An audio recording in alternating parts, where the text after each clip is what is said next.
réseaux sociaux buzz. Bakpatou, Songi Songi, Kongosa, Koromoto, Legede. Venez. Venez vous informer en temps réel. Écoutez les critiques, les analyses avec Maman Buzz sur réseaux sociaux buzz. Ici, pas de critiques stériles, ni tête ni queue, pas de polémiques. Maman réseau, Maman Buzz de tout le monde est là. Maman Buzz sur réseaux sociaux buzz. Et Lengue Zangali Passa. Le goût qui n'a pas de concurrent. Voilà l'histoire de Déborah, 18 ans, une jeune couturière. En tout cas, elle était vraiment passionnée dans la couture. A failli être sacrifiée par un jeune qui veut vraiment gagner sa vie de façon brusque et devenir riche brusquement sans travailler, un vrai fainéant, pensant que l'argent, ça se gagne comme ça. Alors, l'histoire ici, ça se passe en Côte d'Ivoire, précisément à Yopougon. Alors, Déborah sortait avec un homme de sa génération. Voilà, nous avons l'habitude d'avertir les jeunes filles, ne sortez pas avec les tontons, les hommes mariés, ils peuvent être dangereux pour vous. Par où nous allons nous fuir? Par où nos jeunes vont aller? Parce que même cette jeunesse ici veulent devenir riches de façon mystérieuse. Un homme ne veut pas travailler, veut aller faire des cérémonies, des rituels pour gagner de l'argent. Alors, j'ai deux versions de l'histoire, mais la version cohérente, c'est la version qui se trouve dans la vidéo. Mais dans un journal où ils ont publié, la jeune fille a dit que le monsieur a voulu lui sacrifier parce que le monsieur voulait l'égorger. Je vais m'expliquer. Mais le monsieur, quand on l'a arrêté, il a dit qu'il n'avait pas supporté la réaction de sa copine qui voulait se séparer avec lui. Donc, je vais expliquer toutes les versions, mais je vais vous mettre la version officielle quand la jeune fille a expliqué. Alors, en voilà un couple normal, un couple vraiment, vraiment normal des jeunes qui aspirent à un avenir meilleur. Toi, tu es jeune, moi, je suis jeune, nous vivons ensemble. Et le jeune homme avait une mauvaise intention. Il est parti chez un marabout et le marabout lui a donné des conditions pour que tu deviennes riche, tu dois sacrifier ta copine. Alors, le monsieur a jugé bon. Ils sortaient ensemble, la fille avait confiance à son homme et tout. Le monsieur l'a invité dans un hôtel. Ils ont booké pour 1 heure du temps dans cet hôtel-là. Arrivés à l'hôtel, ils ont fait ce qu'ils ont voulu faire. Ils sont passés à l'acte. Ils sont même fatigués. Ils se sont endormis. Et la femme s'est réveillée. Elle s'est vue ensanglantée. Tout son corps était baigné dans le sang. Il y avait même des sangs qui coulaient là. Et quand elle s'est réveillée là, trouvé le monsieur là était au-dessus d'elle. Ils ont commencé à se battre. Le monsieur dit, si tu veux vivre, il faut rester tranquille. Mais elle, Déborah, n'a pas écouté le monsieur. Elle a commencé à crier. Le monsieur, je ne sais pas à l'aide de quoi, vous allez écouter sur la vidéo, il a poignardé, il a essayé de l'égorger pour la sacrifier pour des rituels d'argent. Alors, je vais essayer de lire ce qui a été écrit à Yopougon. Il tente d'égorger sa petite amie. Le suspect en fuite interpellé à Maféré par la gendarmerie nationale. Le fait, la nuit du 6 au 7 février, un cri déchire le silence du quartier Koweït à Yopougon. Une bagarre éclate, puis le drame. Une jeune fille s'effondre, grièvement blessée. Son agresseur, MBB, disparaît dans l'obscurité parce qu'il avait d'abord disparu. Les jours passent et l'affaire fait pas grand bruit. Alors, les gens commencent à se poser des questions. Où est passé MBB? Les forces de l'ordre recherchent activement, mais l'homme reste introuvable. Je rappelle, quand Déborah a commencé à crier, selon son explication, quand Déborah a commencé à crier, les agents de l'hôtel là ont écouté de cris et tout. Ils sont venus, ils ont forcé la porte de la chambre. Et c'est comme ça que le monsieur était sorti. Et ils ont voulu sécuriser l'hôtel là. Malheureusement, le monsieur avait sauté le mur et puis il a fui. Alors voilà pourquoi c'est en train d'écouter ici. Et il avait fui. Alors les gens commencent. Les jours passaient et l'affaire faisait pas trop grand bruit, mais les gens se posaient des questions. Où est passé MBB? Parce que c'est un jeune homme. Les forces de l'ordre recherchent activement, mais l'homme reste introuvable. Pendant ces temps, le rumeur enfle. Certains disent qu'il a quitté Abidjan, d'autres jurent l'avoir aperçu dans un quartier voisin. Puis, le 10 février, à plus de 150 km de Yopougon, parce que le sang, c'est pas de l'eau, hein. Le sang de quelqu'un, on peut pas blaguer avec ça comme ça. Un village paisible va basculer dans l'action. Afiomu dans le site Komoré.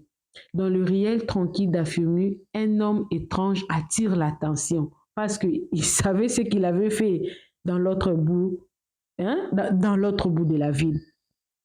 Un homme étrange attire l'attention. Il évite le regard, marche vite, semble nerveux, trop nerveux même. Rapidement, les villageois ont fait lien que c'était lui. Alors, le téléphone s'active, ils ont commencé à appeler. En quelques minutes, le gendarme de Maféré sont prévenus. Ils n'ont pas le temps d'hésiter. Une équipe s'est mise en route. À leur arrivée, un bébé comprend qu'il est piégé. Il tente de fuir, il est plaqué au sol, menotté, maîtrisé. Alors, on lui a renvoyé à Abidjan, on lui a même gardé, il a passé une nuit à garde à vue à Maféré. Un bébé est remis aux agents des prix à Biosso, police criminelle.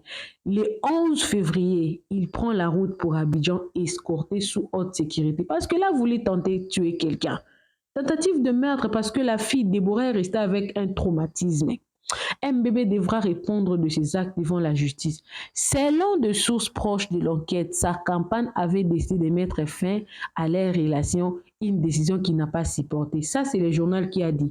Mais dans la vidéo que je vais vous proposer tout à l'heure là, vous allez écouter la version de la jeune fille. Elle explique que le monsieur a voulu l'égorger pour des cérémonies d'argent. Espérons que la victime reçoive toute l'assistance nécessaire et puisse se rétablir tant physiquement que psychologiquement après ces drames. Alors, nos jeunes vont aller où? Vous vous engagez avec le jeune homme, un problème. Vous vous engagez avec les hommes plus matures, plus âgés, un problème. Le dehors est risqué. Ce monde ici, on ne sait plus à qui faire confiance. Même avec nos proches, même avec nos petits amis jeunes. Dans la jeunesse, il y a des mauvaises choses qui se passent. Donc, ce monde ici, je ne sais même pas. Il faut seulement beaucoup parler. Quand on dit que la vie et la mort sont au pouvoir de la langue, il faut beaucoup parler. De l'autre côté, comme j'ai dit tantôt, qu'aujourd'hui, j'ai des histoires que je vous ai apportées. Alors, je vais vous proposer d'abord de suivre la vidéo ici de Déborah et on va revenir pour suivre la deuxième histoire. Mais je vais quand même flasher la deuxième histoire. La deuxième histoire, c'est l'histoire de Challenge Doliprane. Vous vous souvenez? En 2022, il y avait une victime qui était décédée à cause de ce genre de challenge. Christy, sa maman jusqu'aujourd'hui est restée avec ces traumatismes-là à cause de ce challenge TikTok. Alors, il y a un nouveau challenge sur TikTok, challenge Doliprane. Je vais reprendre la vidéo demain, mais aujourd'hui, je vais faire une petite introduction sur l'affaire pour vous mettre seulement en garde. Et demain, je ferai toute une émission sur ça. Je vais chercher de vidéos, je vais faire une bonne émission sur ça. Aujourd'hui seulement, je flash seulement. Il y a un challenge qu'on appelle challenge Doliprane sur TikTok. Le challenge Doliprane, ce sont des jeunes toujours qui abusent de ce genre de challenge et tout. Le challenge consiste à prendre une grande quantité de Doliprane jusqu'à ce que tu vas t'effondrer. Alors que vous savez, c'est Doliprane ici, c'est paracétamol Doliprane ici. Ce sont des sources, en tout cas, des problèmes rénaux. Alors, je ne sais même pas dans quel monde on vit. Nos jeunes veulent vraiment tenter du n'importe quoi. Je me pose des questions, dans quel monde on vit? Le parent, après avoir suivi cette vidéo, essayez de parler avec vos enfants, ceux-là qui ont accès aux réseaux sociaux. Ce n'est pas tout ce que vos filles, vos enfants voient sur les réseaux sociaux, ils doivent les pratiquer. Malheureusement, ce challenge-là, ça bat vraiment son plein au niveau de France. Ça bat son plein au niveau de France. Il y a beaucoup de victimes déjà, beaucoup de victimes.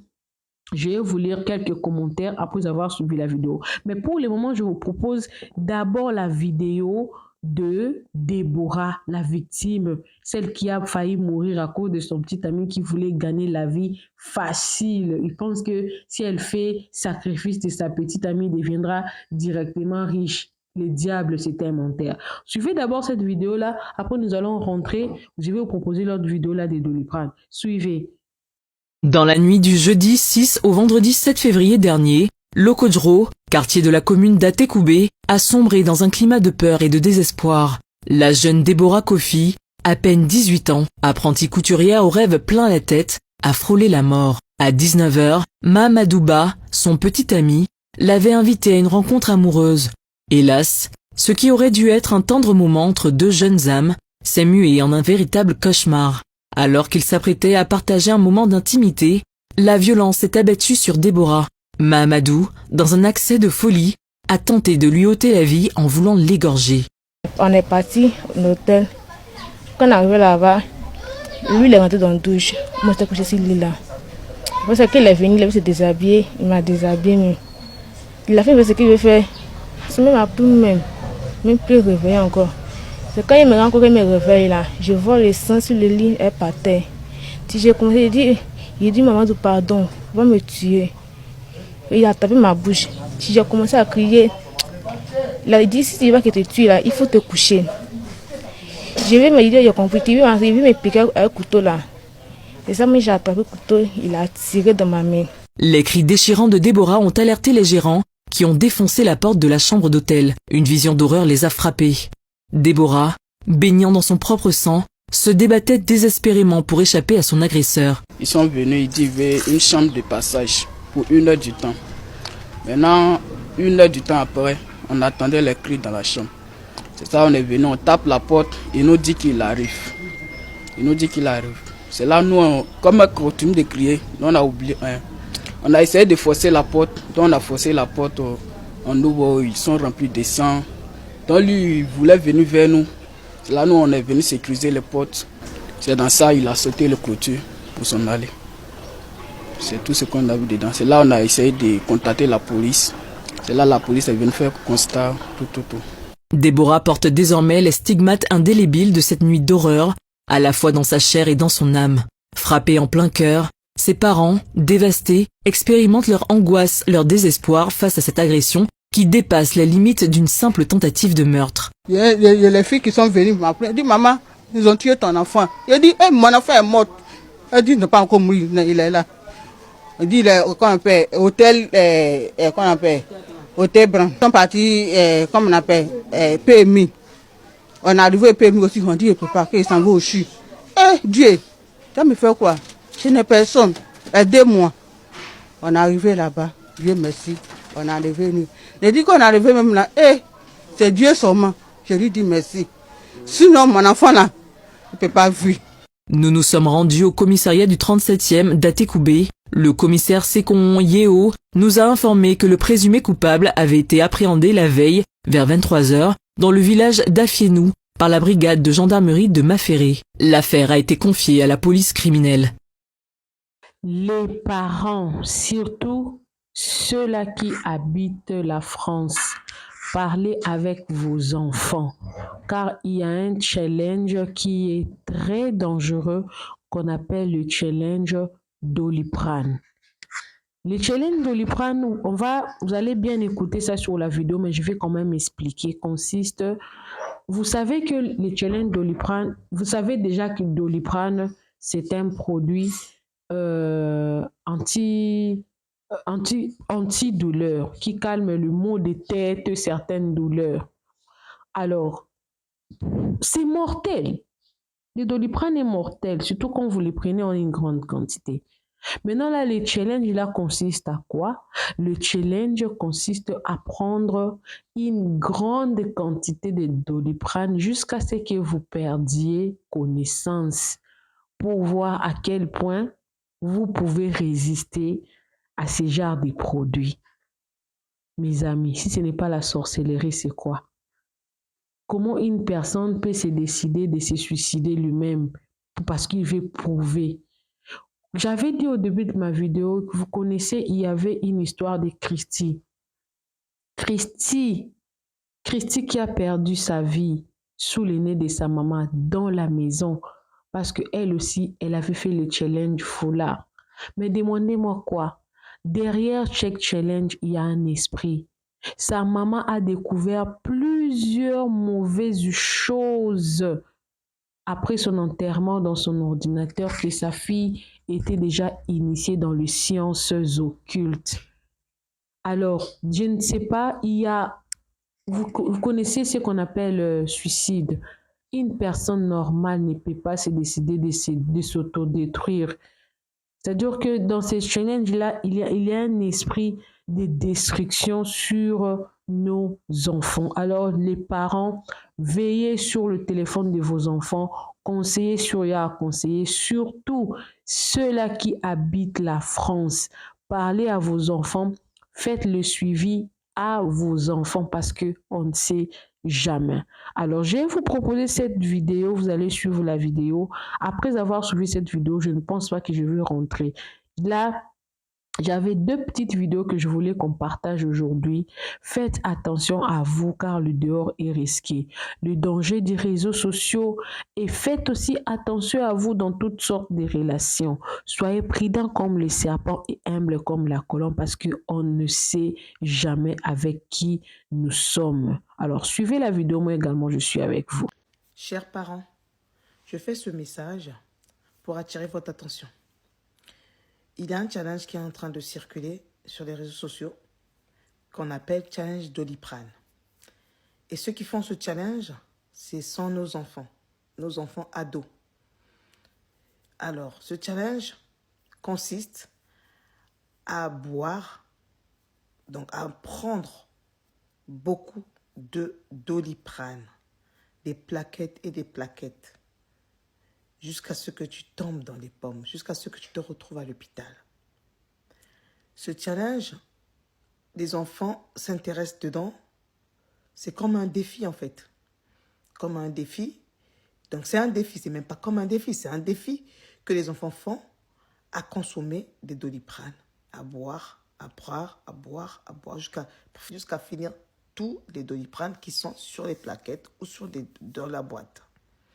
Et après l'enfant se retrouve à l'hôpital où l'enfant tombe dans les pommes. Si je vous en parle aujourd'hui, c'est parce qu'il y a un enfant de 10 ans qui vient de décéder. Un enfant de 10 ans qui est décédé suite à ce challenge. Aujourd'hui, cet enfant vient de laisser la vie parce qu'elle est tombée dans les pommes, elle s'est retrouvée à l'hôpital et c'est trop tard, on n'a pas pu la sauver. Partagez cette vidéo massivement. Partagez à tous ceux qui ont des enfants adolescents. Partagez à tous ceux qui savent que leurs enfants ou les enfants des autres sont souvent sur les réseaux sociaux. Partagez.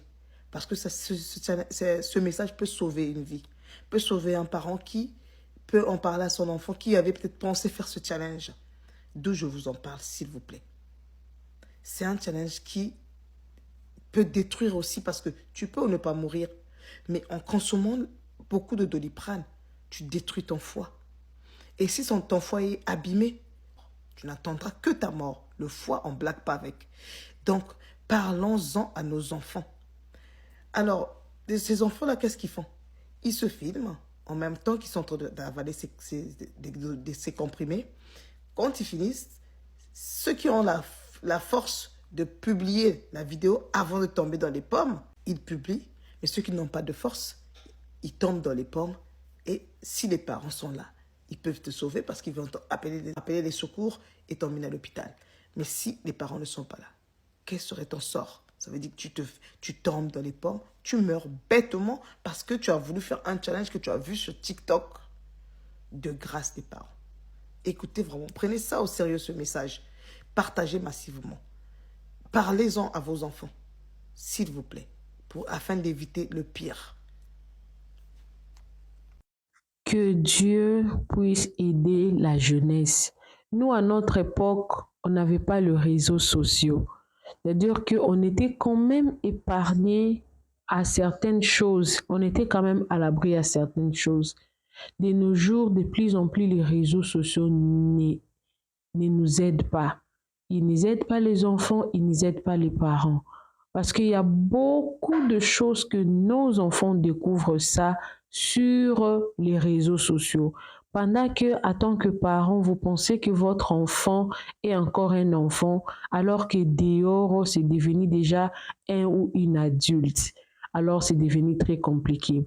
Ayez une discipline avec vos enfants à un certain âge, pas des entrées. Contrôlez même la télé, contrôlez les téléphones de vos enfants parce que même avec des petits jeux vidéo, beaucoup des enfants perdent la vie parce que déjà dans beaucoup de jeux vidéo, ce sont des esprits qui sont derrière tout ça là. Je pense que la fois passée, il y a eu un enfant qui s'est suicidé à cause de Roblox, ce jeu-là de Roblox et tout.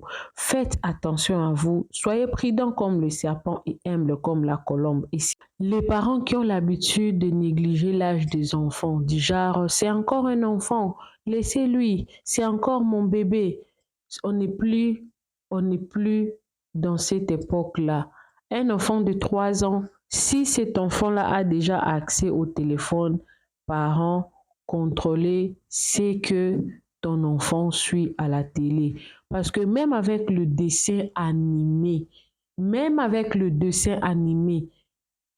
il y a des messages qui passent à travers des dessins. Ce n'est pas que des dessins simples. C'est devenu encore très compliqué avec cette histoire des dessins animés. Dans le dessin animé, on appelle ça chez moi les deux fois, fille, fille, garçon, garçon. On voit beaucoup de choses, beaucoup de mauvaises choses qui se cachent derrière le dessin animé.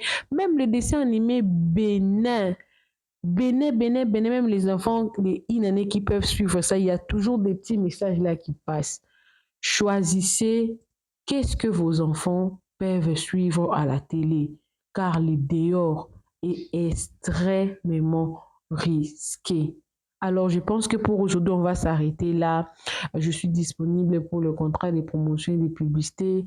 Je suis disponible pour, si vous avez une chaîne YouTube il y a des problèmes ou qui n'est pas monétisée, Corporate Strat, Community Strat, ou vous voulez monétiser votre chaîne YouTube, en tout cas, n'hésitez pas de me contacter. Nous allons voir dans quelle mesure nous pouvons vous aider. Et aussi, si vous voulez travailler avec moi dans un contrat de promotion et de publicité, n'hésitez surtout pas également de me contacter. Nous allons toujours travailler ensemble avec vous. On se retrouve prochainement dans une nouvelle vidéo. Gardez-vous, parents, surveillez vos enfants, soyez prudents comme le serpent. Ne faites pas confiance à n'importe qui. Que Dieu vous bénisse. Bisous, bisous. Bye.